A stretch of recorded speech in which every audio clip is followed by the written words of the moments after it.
Hi, world changers, history makers, space setters. How is everybody doing? Happy New Year again. Well, we are 3 days in, and I hope all the holiday excitement is starting to calm down and you're getting back in business. So today the topic is what are the 3 things you're determined to accomplish this year? There may be things you are rolling over from last year, or it may be something new. So with anything, once you get the vision of what you want to do, you need a plan, you need resources,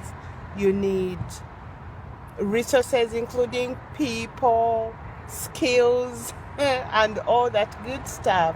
So today I would like to encourage you to just write down 3 things. Remember when we say write the vision down and make it plain? Yes, write it down. Write those 3 things down.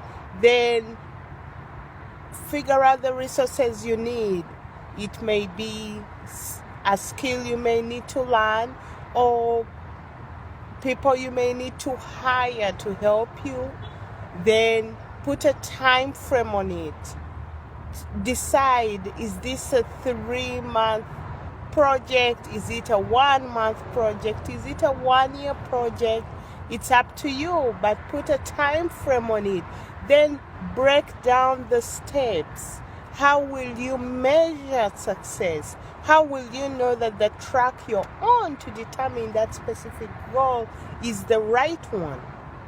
So put some pointers in between where you'll know that if I get to this point, I am on track and I'm meeting the goal.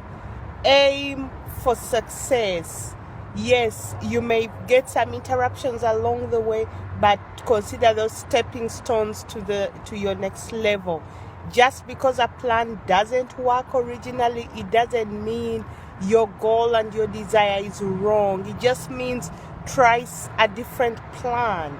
So if you put something on hold because you failed once, bring it back.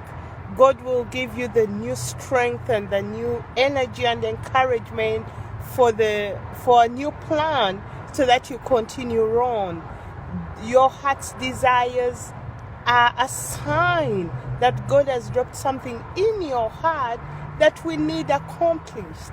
So today, write your vision down, just 3 things, and figure out how you're going to make it come to pass. So if you already know your 3 things you're going to accomplish this year, feel free to leave it in the comments. As always, there are so many resources on lifethenfinance.com.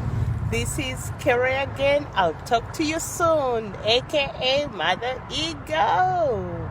Bye.